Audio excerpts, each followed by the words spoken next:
Chapter 31. The black Mercedes pulled on alongside the curb and came to a complete standstill. Cameron put the handbrake on and cut off the engine, leaving the three occupants of the car in silence, barring the muffled sounds of Burbank all around them. Other cars drove past them, people walked along the sidewalks. All around them, life went on, droves of people unaware that in less than a year the world as they knew it would be gone. Sometimes John wondered if ignorance was bliss. Maybe it'd be better to never know it's coming, or at least to not know the whole world rests squarely on your shoulders. It didn't matter, of course. He did know what was coming, and he did know, from living in the future, that if they failed here it would fall to him to lead what was left of the human race. The world really did depend on him, either way. He had the information regardless of the fact he'd never wanted it, and he couldn't do anything else but act on it. Derek, my Derek, he thought was right. Humanity rises or falls on your shoulders. It still wasn't a fate he wanted, but then he couldn't put it on anyone else, and even if he could, he wouldn't. He'd seen what happened when someone else tried to lead the fight back. If you want something done right, you've got to do it yourself. You sure this is the right place? John asked Cameron, looking out her window at the Target building. Hong Kong House, the sign above the entrance read. This is it, Cameron confirmed. She'd extracted their business address from one of the emails she'd found. She was certain. It's a Chinese restaurant, Savannah pointed out. Regent Burke's office is above it. Cameron looked up at the floor on top of the restaurant. Great, Savannah grinned. We can get something to eat when we're done. The thought of eating something as exotic as Chinese food made her stomach grumble slightly. Maybe, John said flatly. Let's just see how this turns out first. He opened his door and got out, checked his cig was tucked into the waistband of his jeans, concealed by his jacket, and crossed past the car as Cameron and Savannah exited. The three of them stood on the sidewalk and looked for a side entrance. There weren't any, so John guessed that they had to go into the restaurant itself to get upstairs. Handy for them, I suppose, he said to the others. They probably have quite a few business meetings downstairs. Probably got some kind of discount with the owners for bringing clients here to eat. John pushed the door open and held it for Cameron and Savannah to follow him in. A young Chinese girl, maybe 21 or so, and donned in Oriental garb, approached them a moment after they entered. Would you like a table for 3? She asked politely. We're here to see Regent Burke upstairs, Cameron replied. Oh. Carry on towards the restrooms. The waitress pointed to the left-hand side of the restaurant. There's a staircase just past it to the left. Thank you, Cameron smiled. Do you do takeout? Savannah asked as John and Cameron started towards the rear of the restaurant. Both of them turned to her with identical questioning expressions. What? She turned to them with an innocent look on her face. No harm in asking, is there? The waitress went over to the counter, pulled out a folded-up menu, and handed it to Savannah. She nodded her thanks, put it into her thigh pocket, and followed after them. John led the way up the stairs, finding a closed door at the landing on top with the legend Regent Burke Solutions engraved in a small polished silver plaque on the wood. He pushed it open without knocking and passed through the doorway into a small reception. A middle-aged woman in tidy skirt and blouse sat at a wooden desk, typing at a PC. It was a typical office setup for a small business, he thought. Completely innocuous to anyone who came in and saw it. On the opposite side of the room from the desk were 3 padded seats, for clients to wait for their appointments, he guessed. 2 doors with similar plaques to the one at the main entrance were at the far side of the room, displaying the names Dominic Regent and Bradley Burke, respectively. Can I help you? The receptionist asked warily. She looked down at her appointment schedule and saw there were none due for another hour.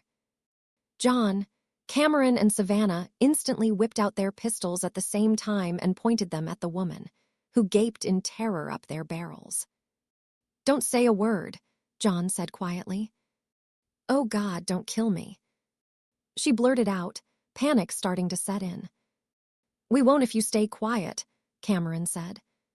She stepped behind the desk and stood next to the receptionist. She located the office phone and pulled out the cord, preventing her from using it to call 911.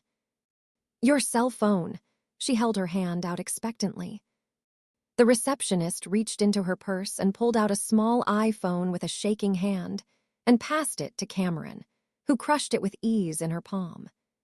She needed to ensure no signals got out, so Cameron opened up her wireless link and used it to jam the nearest cell tower. Nobody within a square mile would be able to call anyone with a cell phone. "Get up," John commanded. Nodding, the receptionist unsteadily rose to her feet and moved out from the desk. "Against the wall," he said, keeping his voice down. He could hear someone talking on the phone in one of the other rooms. It didn't sound like an emergency call, more like a conversation, so he reckoned they were in the clear for now. The receptionist did, as she was told, but couldn't help staring at the gun John was holding. "Please don't kill me," she sobbed. "I'm just a receptionist. Shut up." John snapped, pushing her back against the wall and pressing the barrel of his cig against the back of her head. "Put your nose against the wall." Sobbing, she did as she was told, as Cameron and Savannah watched. John pulled the gun away and smashed the handle onto the top of her head. She yelped once and dropped. Cameron reached out and caught her before she hit the ground and gently lowered her to the floor, not wanting to create noise when she fell or to risk her undue injury. She checked her pulse and found it slow and steady.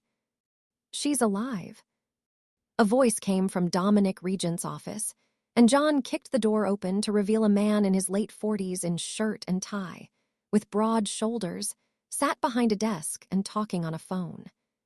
He stared up at John in shock, his eyes wide as he tried to recall if he'd ever seen the kid before. "Damien, I'll call you back," he said, placing the phone back into the cradle. He got up out of his seat, revealing that he was a full head taller than John. "Who the fuck are you?" he snapped. "Get out." John raised his gun up at the guy. "Dominic Regent." He asked. "Yeah. You want to put that gun down before someone gets hurt, kid." "Check the other office," John told Savannah. The redhead opened up the office next door and found that it was empty. "No one here," she confirmed. John walked into the middle of the room, still holding the gun at Regent. "Move away from the desk," he turned to Cameron. "Check his computer and disable the phones," he told her. Cameron passed Regent and sat down at the desk. She started typing on the computer to check the files. "You want to tell me what the hell you want?" Regent asked. John's face set into a stony expression as he stepped up to the man. He may have been an ex-ranger, but he didn't look in too great a shape now. From what Cameron had said, he'd been a few years out of the army. Training and discipline would have been forgotten, and his body would have grown accustomed to the ease of civilian life. "You're dealing with a company called Kaliba. One of your employees, Andrew Knowles, is assigned to them. I want to know everything you've got about them." "Sorry," Regent spat out contemptuously. "We don't give out confidential information about our clients." Cameron stepped forward, planning to intimidate him into telling them what they wanted to know. But John shot forward and lashed out, cracking Regent in the side of the mouth with the barrel. He felt a crunch as the gun hit, and blood flew from the man's mouth as he cried out, spattering onto the wall behind him. Cameron stared at John, shocked at his sudden outburst. Savannah walked into the room as John grabbed Regent by the shirt, hoisted him up to eye level, and smashed his forehead into the bridge of the man's nose, raining blood onto his shirt and John's as well. He clutched at his broken nose and cried out in pain, but John was unrelenting. He tackled Regent to the ground and forced his knee into his stomach. "Jesus," Savannah whispered under her breath at John's pure, savage aggression. She'd never seen him like that before, except for when he'd attacked Weaver for trying to get John Henry to kill Cameron. "Tell me about Kaliba," John shouted. "Fuck off."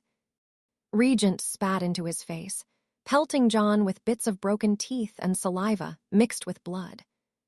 John wiped it off onto his jacket sleeve and roared out in aggression as he thrust his fist into Regent's broken nose again and again, stunning his opponent into a daze before letting him fall back onto the floor. "You're freaking psychotic." He swiped at John and caught him in the temple, knocking him over and instantly rolling over to attack him. Savannah swept out and kicked Regent in the side of the head, knocking him away, and Cameron picked him up one-handed by the neck and held him a foot off the ground. "Don't touch him," Cameron glared at Regent in anger, squeezing hard against his windpipe. "Put him down," John told her, rising to his feet. Cameron complied and lowered him until he was standing, let go of his neck.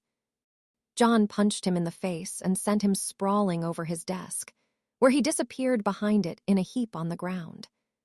"Cool it, John," Savannah warned him. At this rate, there wasn't going to be much left of this guy to interrogate. Regent burst back up from his desk with a pistol in his hand, pointing it straight at John's head. "Get the fuck out of my office," he roared. "You've got 2 seconds before I blow your fucking head off." Cameron instantly sprang into action and thrust herself between the gun and John and stepped towards her opponent. "Don't think I won't shoot you either," Regent snapped. "Shoot me," Cameron replied without hesitation. "See what happens." She took a step towards him, causing him to back up nervously against the wall. The desk was between them, but she kicked it hard and split the heavy wooden furniture in half. A moment later it collapsed in on itself, and she stepped through the remains. "Who do you think you are?" Regent spat, afraid and disgusted. "You come in here, beat the crap out of me, destroy my office, and start demanding answers about one of our clients. What gives you the fucking right, eh?" Cameron whipped her hand out and snatched the gun from his grasp before he could blink. John stepped out from behind her and approached him, holding his own gun. "Do you want to carry on like this?" he asked, holding the pistol up by his left shoulder, his right arm crossed diagonally across his chest as he prepared to deliver another backhanded pistol whip. "Or do you want to answer my questions?" Regent stared at him and hesitated, anger striking him with indecision. John saw his fists starting to clench and immediately struck him across the face with his cig once more, cracking his jaw, with a casual, detached look on his face that neither Cameron nor Savannah failed to notice. Trembling, Regent stood up straight once more, blood dripping down from his shattered mouth, and looked up at the psychotic teenager and the 2 girls with him.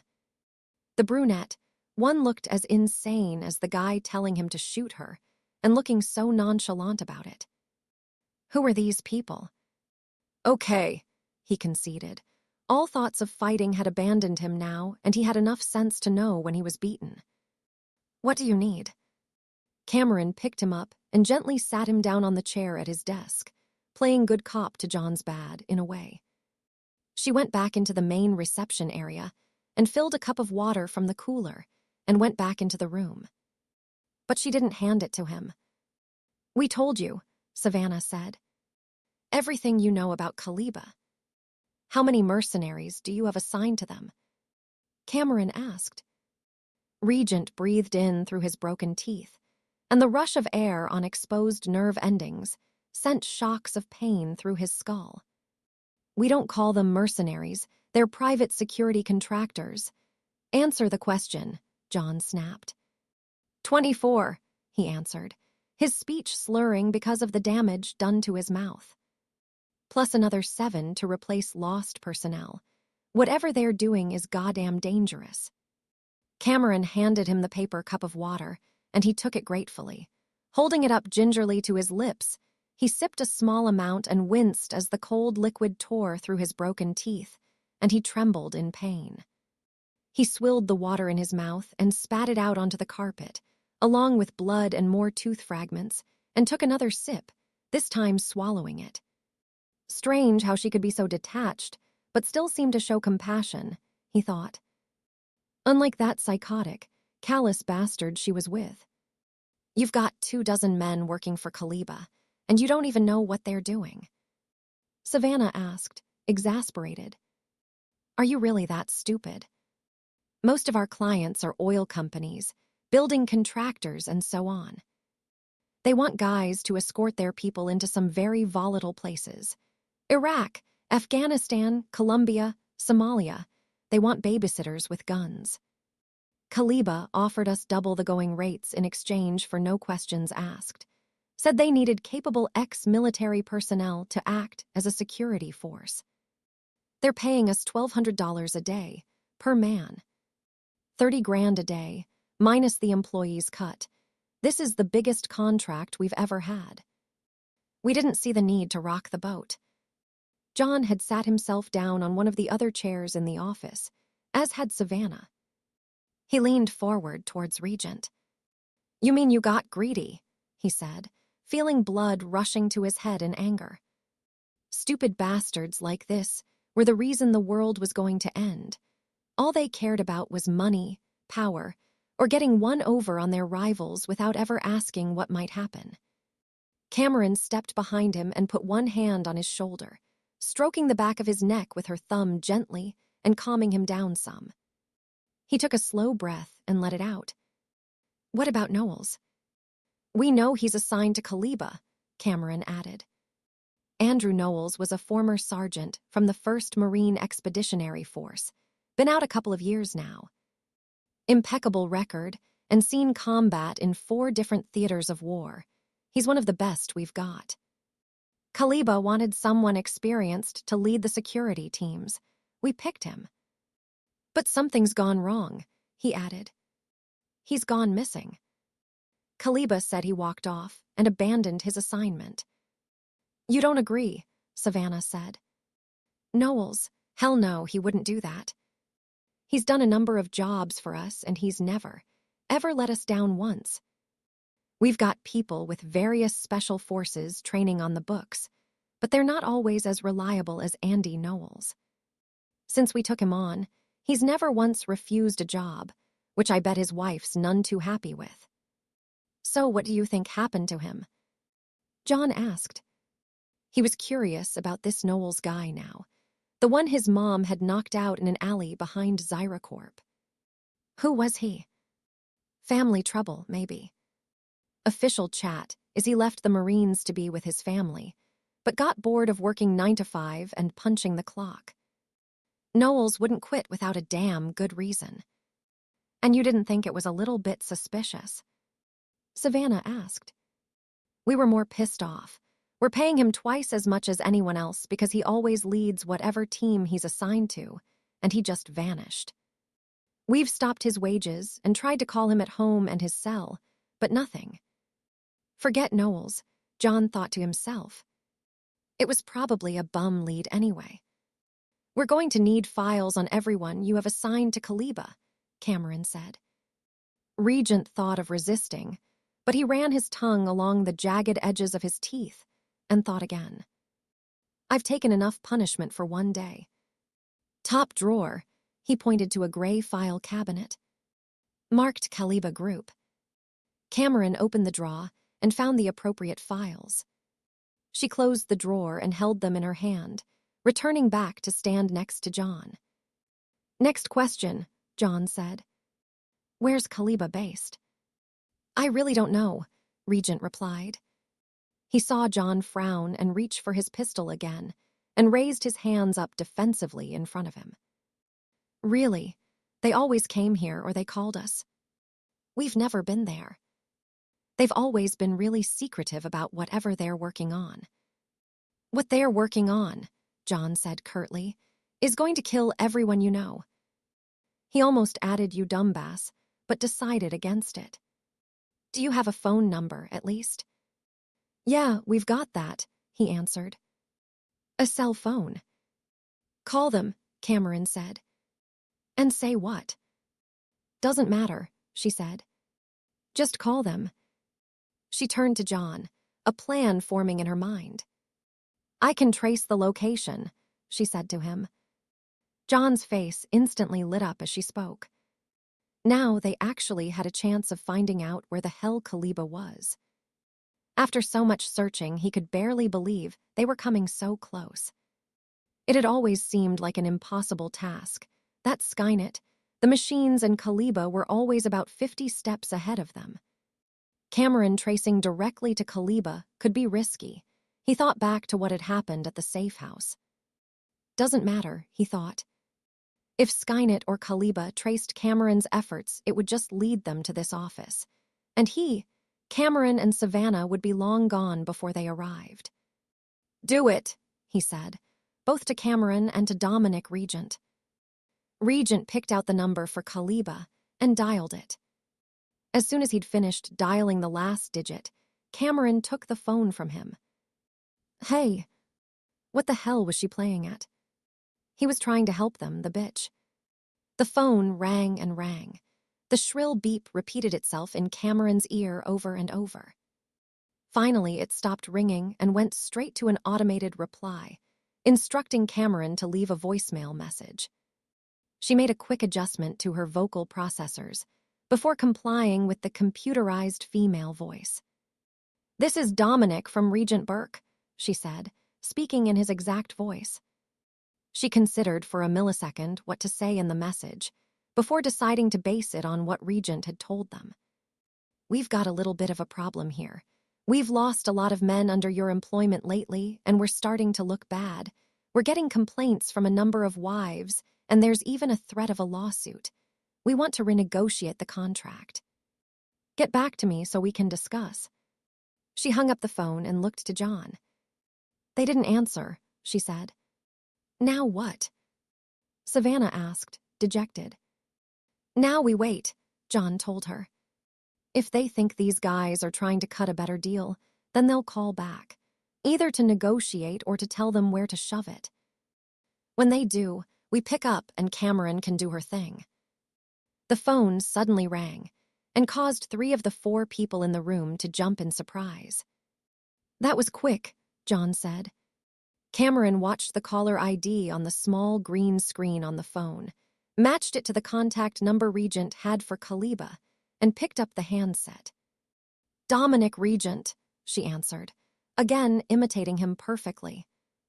How can she do that? The owner of the original voice whispered to John. He didn't bother to answer, just gestured that he should be quiet. Regent, it's Coleman. I just got your little message. I thought we had an understanding between us. We're already paying you premium rates for your personnel. Cameron connected to a number of satellites in orbit and beamed her signal back down over the entire southwestern United States, interrogating every single cell tower and mast and using them to trace the source of the phone call. And we've lost a lot of men, Mr. Coleman, Cameron argued back, wanting to keep the conversation going while she ran the trace. She'd already narrowed it down to the region bordering between California and Nevada. It's a dangerous job, which is precisely why we're paying you so much. The jobs you take on are dangerous by their very nature, Mr. Regent. You should expect to lose a couple from time to time. But not 7 men at once, an extra $200 per man per day, Cameron said as she further narrowed it down. She'd confirmed 1 cell tower carrying the signal, giving her a location within a range of 18 square miles. If she could keep him on the line until she had 3 towers, she could triangulate the signal and get an exact location. This isn't up for negotiation, Mr. Regent. Either you take the contract rates or we take the contract elsewhere. There are plenty of other private security firms out there. Not if we blacklist you, Cameron shot back, thinking quickly even for her. She'd gotten a lock on a second mast, and she experienced a rush of anticipation as she interrogated even more masts in the region. There weren't many of them, so she knew it wouldn't take long. Is that a threat? Coleman asked menacingly. That'd be very unwise. Now you can either keep the contract as it is, or we can cut you out of the loop and pay your men direct. We can pay them each half of what we pay you and they'll still be better off. It's your choice, Mr. Regent. Cameron completed the interrogation and located the third cell tower, instantly triangulating the position of the call to a point in the Sierra Nevada crest. She hung up the phone and faced John. I've found them, she said. You're sure? John asked hopefully. He trusted Cameron completely, but this was just so big, so important, that he needed her to be certain. It wasn't 100%, however. The call came from a cell phone. It could be mobile. Cameron's voice returned to normal as she spoke to John. She used the roving backdoor she'd created in the defense network and took control of a recon satellite, altering its orbit so it was positioned directly over the Sierra Nevada crest, and retasked it to take pictures of the region. Northeast of Mount Whitney, nestled on a large rocky plateau inside a ring of smaller mountains, was a large structure. She quickly checked through records and found no reference to a building in the area. It was desolate, remote, and unsuitable for commerce or business. She also searched through defense sites and found none, not even on the classified top-secret files. The call had originated from within the building. She had them. We should leave, she told John and Savannah. Now, Skynet could trace us. She'd been careful and worked to mask her activities, but it wasn't 100%. She had to assume that Skynet was smarter, more powerful and more capable than she was. It was safer to overestimate the enemy AI than underestimate it. No arguments there, Savannah muttered to herself as she got up and headed out into the reception area and down the stairs. John turned to Regent and pulled his cig out once more, pointing it at the man's head. We were never here, he said coldly. Regent nodded sullenly, and a second later John and Cameron followed Savannah down the stairs and back into the restaurant, which had picked up and gotten quite busy in the time they'd spent upstairs. They quickly filed out of the restaurant and into the Mercedes, much to Savannah's dismay. She'd hoped they'd have enough time to order some takeout from the restaurant, but their priority was to get the hell away from the area before Skynet or Kaliba made the trace and realized that Dominic Regent hadn't been alone when he'd made that call. Maybe later, she thought. We need to get some supplies, she told them. She wasn't just thinking with her stomach. They'd only salvaged 3 tins of food from the remnants of the safe house. They needed enough to keep them going, and although Cameron didn't need to eat, and she and John had experienced and were able to operate on empty stomachs, it wasn't something she wished to do again. She was fairly sure John would be thinking the same. Neither of them would ever want to go hungry ever again. Stand with legs shoulder-width apart, left hand cupped under the right. Aim down the barrel, breathe out, and bang. Danny's gun barked out and kicked in his hands as he fired the shot. He composed himself again and fired another pair of shots. Put the safety on, Ellison instructed him. Danny turned the pistol around and took a moment to locate the safety before he flicked it on. Then the older man walked out to the impromptu target he'd made out of cardboard boxes and shelving from inside the gas station. He'd thought about using the old pumps, but decided against it, just on the off chance there was some gas still inside. There was taking risks, and then there was just plain recklessness. Former Special Agent James Ellison was not a reckless person. He strolled out the 20 yards to the closest target and checked the 3 holes punched through the cardboard box. 3 shots, 3 hits, he called out. Better than last time, though the shots weren't even nearly close to each other. His grouping was terrible. It wasn't his fault, Ellison knew. Today was probably the first time he'd ever fired a gun. Ellison himself had spent a few hours a week down at the firing range when he'd been an FBI agent. He hadn't kept it up after leaving, but the years of practice came back, as did his muscle memory and reflexes. He went back to the firing line, next to Danny, pulled his own handgun out and raised it. "Don't yank the trigger," he patiently told Danny. "Squeeze it gently." He fired off 2 shots, switched aim to another target on the right, and fired another 2. "Come on," he beckoned his student. The 2 of them went up to the boxes, and Ellison pointed to his own bullet holes on the first target, about an inch apart in the center of the box. "It'll come with practice," he told him.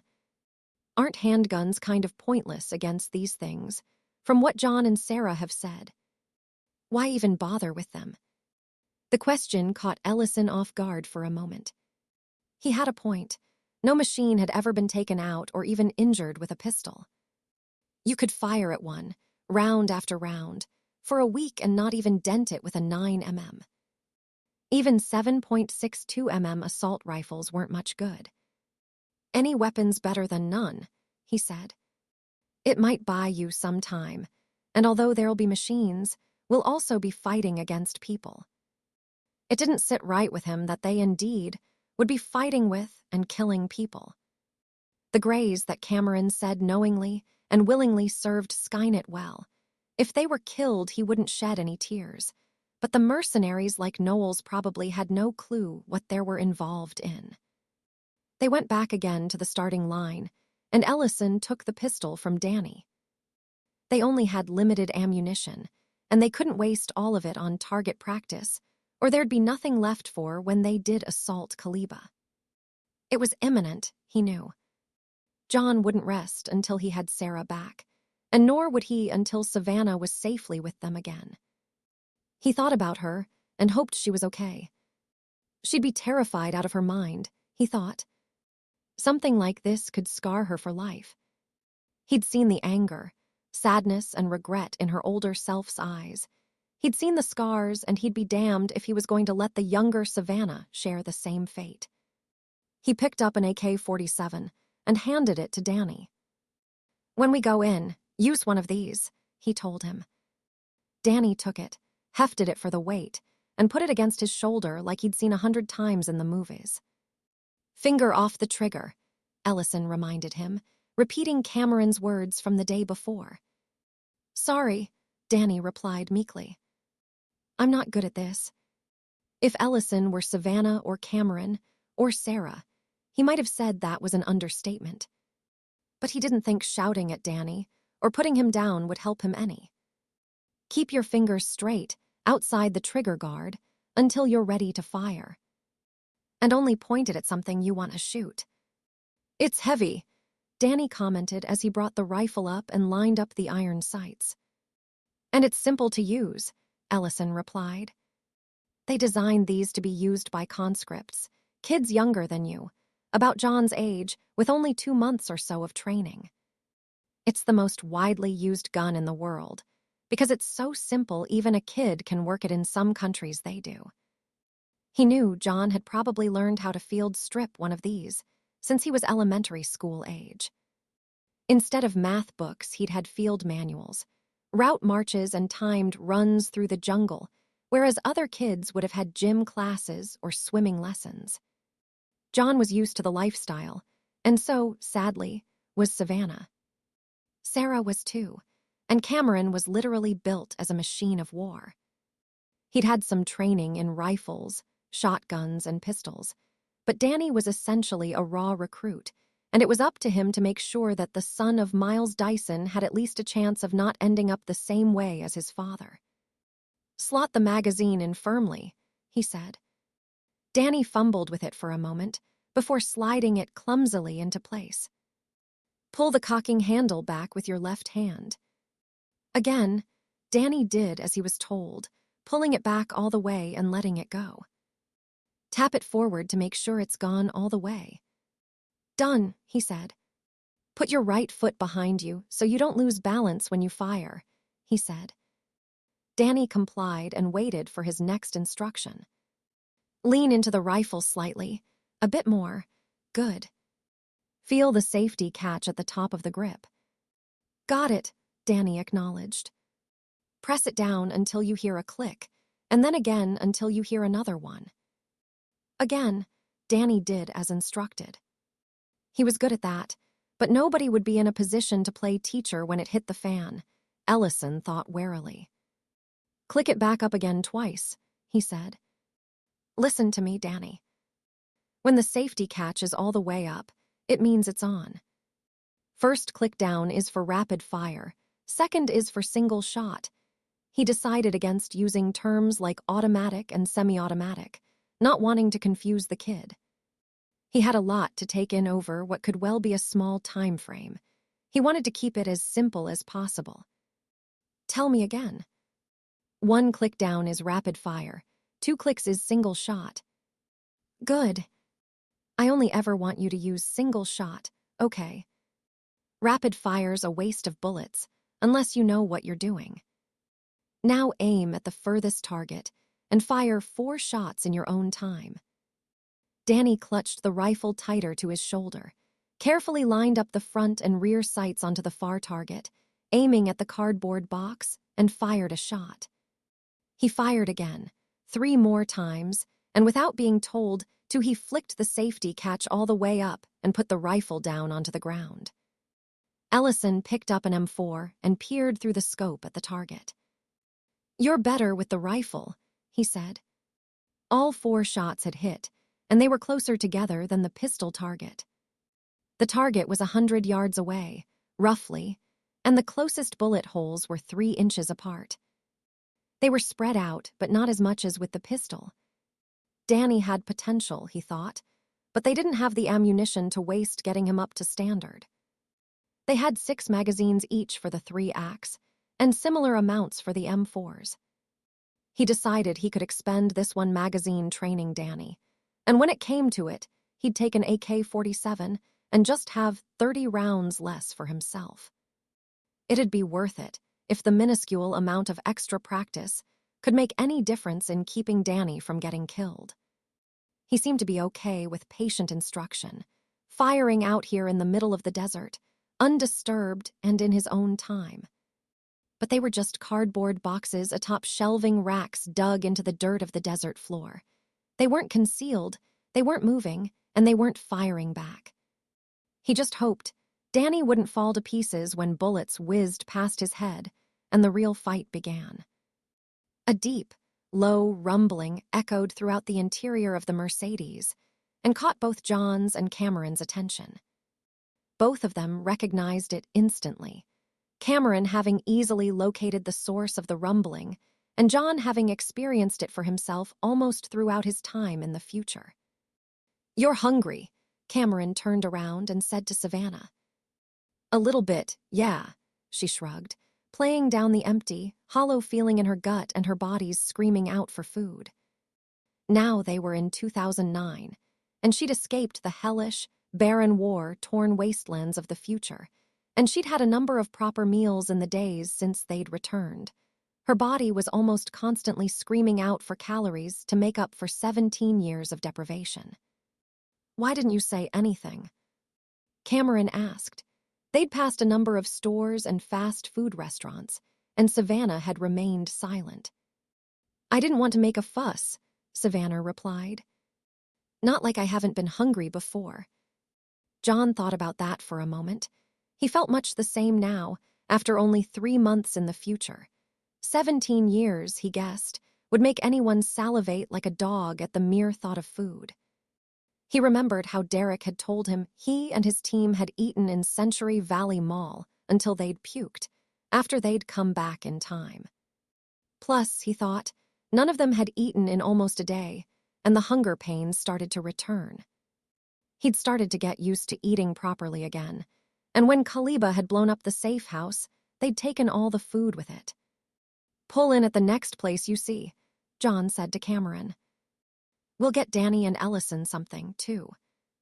We should find a supermarket, Cameron said back to him. So you can eat healthier. She didn't want him to make himself ill by eating too many rich, sugary, and fat-laden foods so soon after arriving back in the present, before his body could learn to cope with it again. It might be healthier, but this is faster. The quicker we get back to Ellison and Danny, and we figure out a plan, the quicker we can save Mom and Savannah." "I second that," Savannah added. She hated the idea of her past self, just a kid being held by those bastards. "They're probably torturing them." "Probably," Cameron replied. "Is that what you'd do?" she asked, leaning forward between the two front seats and looking to Cameron. "I would have before," Cameron said. "What do you mean, before?" John asked, curious about the changes she'd been going through. He doubted even she understood them. "A Terminator would torture them," Cameron explained. She hoped they would understand. She thought they would. They were both intelligent, especially John.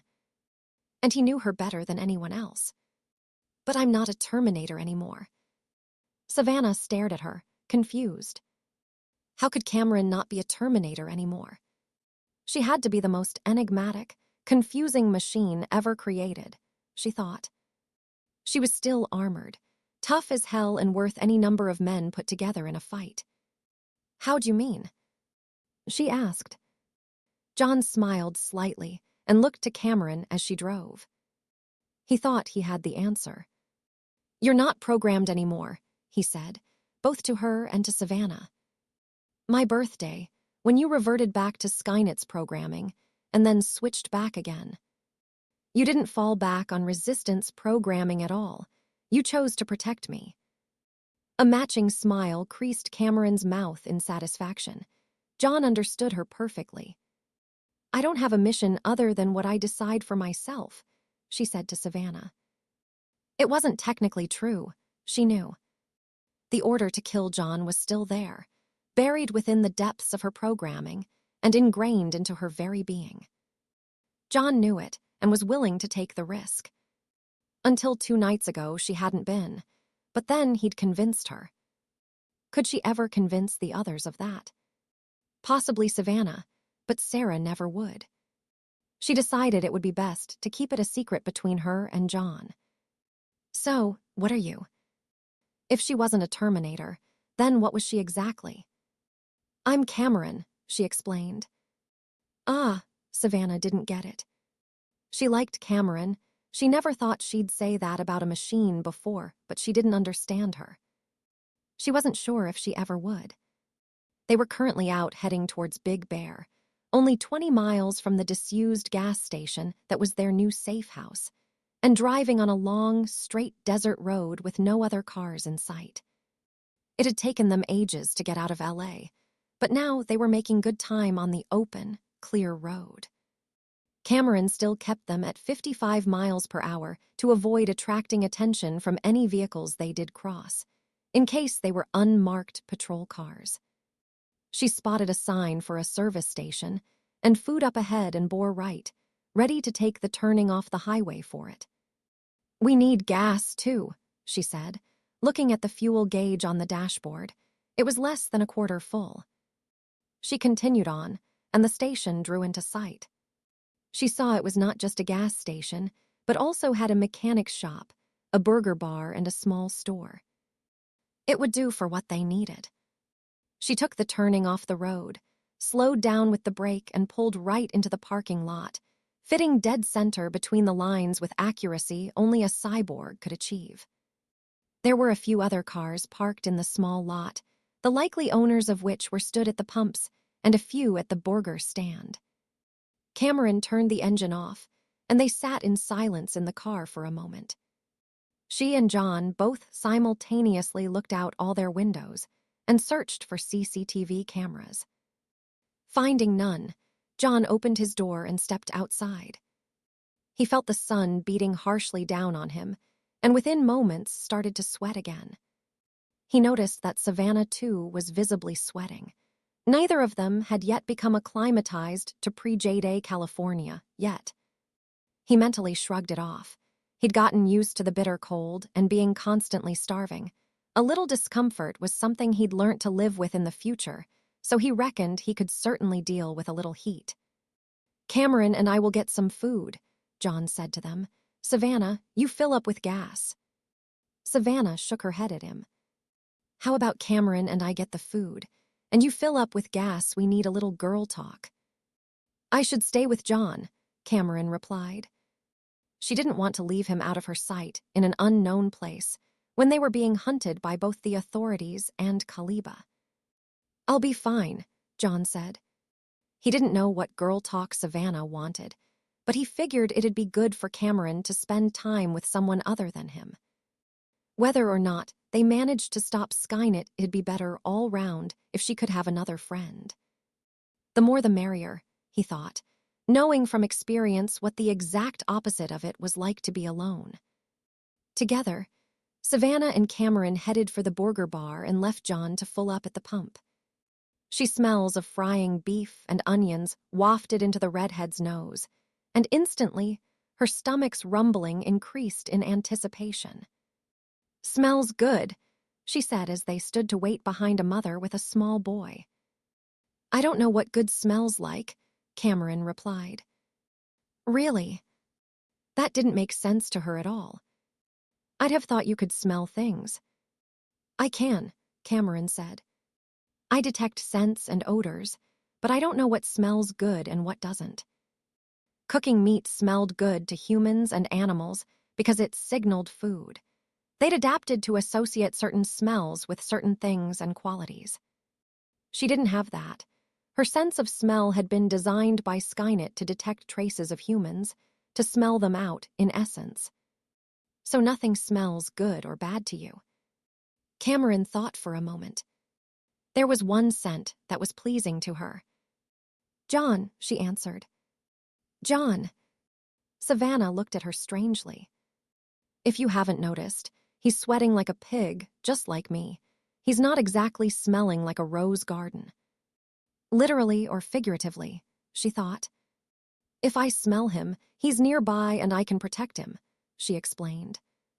She'd learnt to associate John's scent with satisfaction and happiness, because it meant he was close. About that, Savannah started awkwardly, hesitating for a moment, unsure of how she should bring up what she needed to with Cameron, while John wasn't nearby. I'm getting worried about John, she said. Before Cameron could make any reply, she continued. You saw how he wasted that mercenary out in the desert. He shouldn't have done that, Cameron agreed. The man would have died anyway, but a part of her, she thought she knew which part was uncomfortable with John having killed him. He'd been unarmed and no longer a threat. Technically, John had murdered him. It was afterwards that worried me, Savannah said. In a way, she thought shooting the guy in the head was a mercy killing. If she was left out mortally wounded in the desert, all fucked up and bleeding out, she'd be glad if someone took her out quickly. She looked around and saw John finish filling the car up and going inside the store to pay. How he just kept shooting, he went nuts. The only reason he stopped firing was because he ran out of bullets. He's been through a lot, Cameron defended him. That wasn't an excuse for Savannah, however. So have I. So have you. I know he's gotta be hurting inside after Sarah was taken, but I think it's starting to get to him. I heard him crying in the shower the other morning. And he just went ballistic against that Regent guy. I thought he was gonna kill him. You know what I'm talking about. Cameron nodded slowly. She knew exactly what Savannah meant. John was under a lot of strain with the loss of Sarah, on top of which it was possible he was suffering from post-traumatic stress after his time in the future. But what she didn't know was what Savannah was expecting. The woman in front of them and her son received their food and stepped aside, and Savannah and Cameron stepped forward. What would you like? A teenager running the stand asked politely. 5 double cheeseburgers and 5 large portions of fries big as you can make them.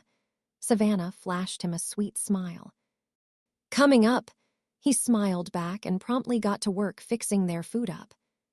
Savannah turned back to Cameron and decided to put all her cards on the table. I think he's starting to crack. I think it's all too much for him, and I'm thinking maybe someone else should take the reins. I'm thinking you. Savannah knew she herself was no leader. If they wanted something shot, blown up, or to beat the crap out of someone, then she was their girl. But she knew she wasn't leader material. Cameron processed her words carefully. She didn't deem Savannah to be a threat to John, but she could see the woman was having doubts about John's mental state. Ellison was, too.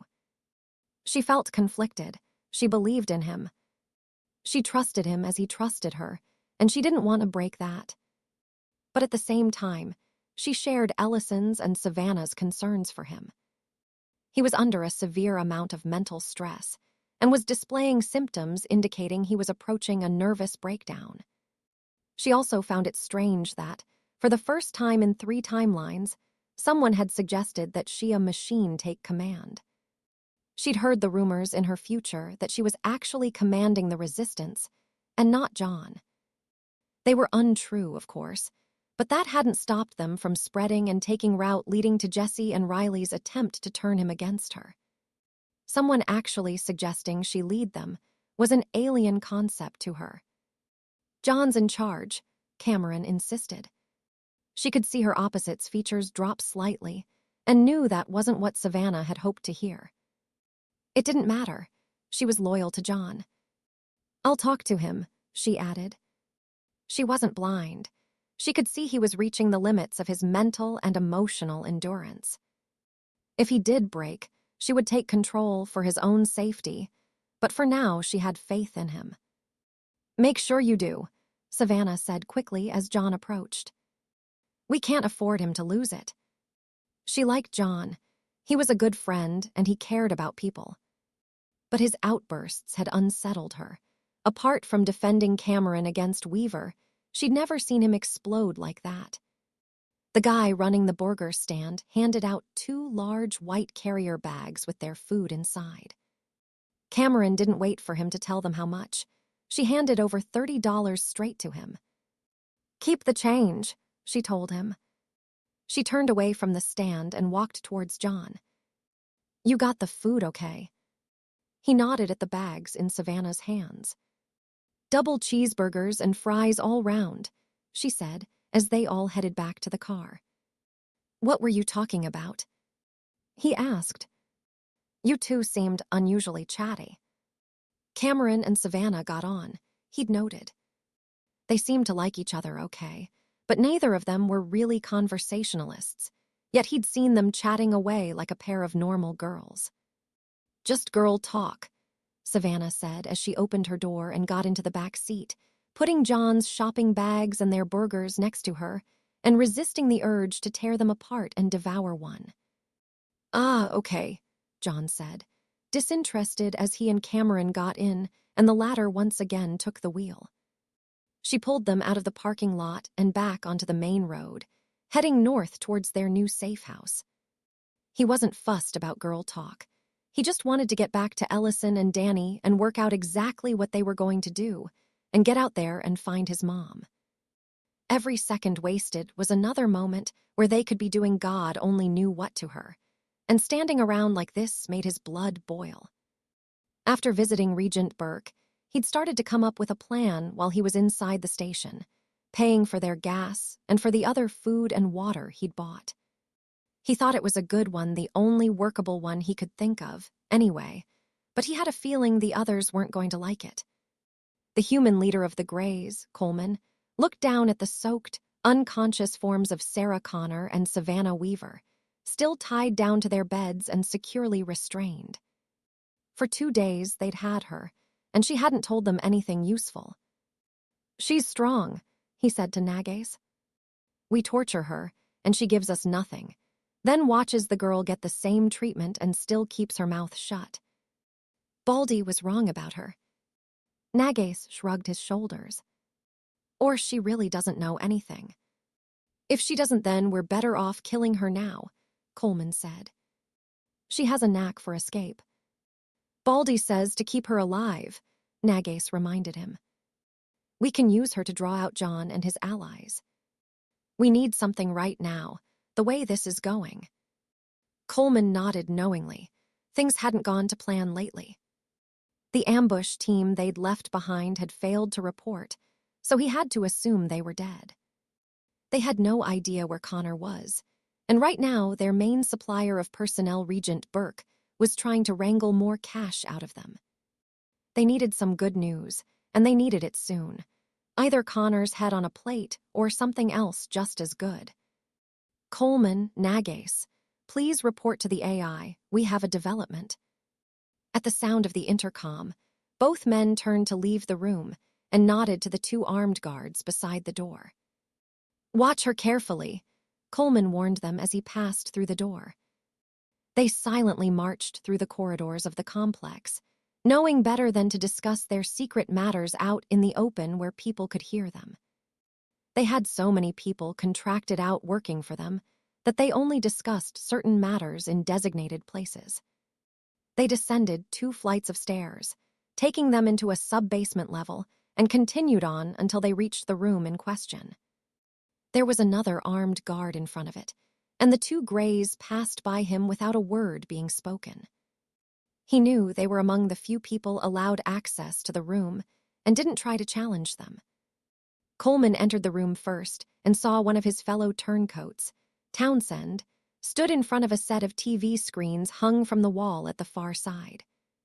To the right was the AI housed in a large black casing and protected behind 3-inch thick bullet-proof glass. The walls were reinforced concrete with plate steel behind them. The only access to it was through a thick steel door with a combination lock, and only Baldy and Steroids knew the combination, which they changed at midnight every day. If you didn't have the code, it would take a tank to break through it. Coleman looked up at the screen and saw a rapidly moving image, very similar to the displays projected from the cameras beneath UCAVs that their pilots used to control them remotely. The image was dark despite the obvious green glows from infrared image enhancing being used, and he could see the obsidian waters of the sea whizzing past at the bottom of the screen. The horizon was visible only through the infrared, and there was nothing visible on it just yet. A HUD display was on the screen, constantly changing and altering every second. A second TV screen showed a similar image. What's going on? Coleman asked. Neither he, Baldy, or Steroids had ordered any dragonflies up into the air after the strikes against Sarah's safe house and the warehouse in downtown LA. Skynet ordered it, Townsend said. Nagace glanced at the man, surprise apparent on his face. Come again? He asked. He'd known just like the others that Skynet was already self-aware, but it was still shocking to hear that Skynet had initiated whatever it was doing. Skynet ordered 2 dragonflies to be armed, 1 harpoon each. I'll be damned, Coleman breathed. He'd seen the crews working on the 2 drones, but he'd assumed it was simply another test of their anti-surface capabilities, and that Baldy or Steroids had signed off on it. They only had a pair of AGM-84 harpoons, and they were supposed to be used to sink a decommissioned frigate in a few weeks as another display to the Air Force. If Skynet had done this by itself, then what was it doing? Where are they now? He pointed at the images on screen. The screen on the left changed. The camera images from the dragonfly disappeared and instead displayed an image of the world in 2D, then zoomed in to the west coast of the U.S. A red dot slowly moved across the expanse of blue to the left of California, and a small line ran from their location to the dot. Northern California coast, about 18 miles out from San Francisco, Townsend replied. What's Skynet doing? Nagace asked. The map image on screen disappeared and was replaced by a photograph of a warship in dock, light gray in color and bristling with missile launchers, radar dishes, and antennae. At the front was a small red star, and beneath the image bore the legend, Variag. Whatever it's doing, Coleman realized, we're not running this show anymore. Skynet was not only self-aware, but was now even planning its own covert operations. The AI was coming into its own, and very soon all their years of hard work would come to fruition. He felt slightly intimidated at how alarmingly fast Skynet was developing, and Sarah's words rang in his head. "The second you're no more used to it, it'll kill you." He shook it off. This was war, and he'd picked his side long ago. He just had to make sure that he remained on the side that won. Two aircraft streaked through the air at extremely low altitude, only 50 feet above sea level, and practically skimming the waves that gently rolled below them, creating a trail of spray in their wake. They were sleek, insect-like, and moved with single-minded purpose towards their goal. These aircraft flew themselves autonomously. They could adapt their missions and engage an enemy if they were attacked, but were not intelligent per se. They were smart drones at best, controlled by an intelligence superior to any on the planet, rivaled only by one other entity. They flew low to avoid radar detection, and kept their own radars off to avoid giving out a signal, instead receiving constant, real-time updates from Skynet, who maintained watch on their target via satellites in orbit, all to keep the mission top secret. Target detected. Distance 80 miles. Initiate electronic countermeasures. The two drones accelerated towards their target and increased altitude. As they did so, they initiated the second stage of their mission parameters and engaged their electronic countermeasures. The crew of the Variag, 80 miles away, now saw radar screens filled with approaching aircraft, ghost signatures carefully devised to fool their target's radar tracking systems. The ship's radar operators would now be watching the signatures of 6F/A-18D Super Hornets approaching them. Both aircraft pulled up to 200 feet above sea level and activated their targeting radars. The only vessel within miles, the Variag was an easy target to locate. Target acquired target in range. Radar lock achieved. AGM-84, a harpoon selected. Weapon armed. Releasing weapon, the two AGM-84, a harpoon missiles skimmed the waves and flew below the Variag's line of fire. Its own missiles streaked through the air to chase phantom missiles and ghost aircraft, whilst the real weapons tore through the air towards their target. The ship did not simply take the attack lying down, though.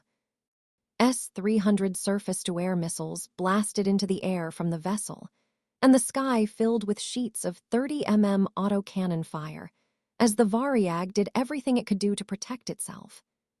Surface-to-air missiles shot into the air at a tremendous rate to engage not only the incoming missiles, but also the Phantom Hornets. The ship turned away from the missiles and slowly accelerated to its full speed of 32 knots, trying everything possible to evade the incoming missiles. An S-300 missile tore towards the two harpoons and detonated, throwing out a rapidly expanding cloud of metal fragments that caught one of the missiles and shredded the missile body. It lost power and plummeted down to the sea, exploding harmlessly against the water. The second missile continued undeterred and closed the distance to the ship within moments.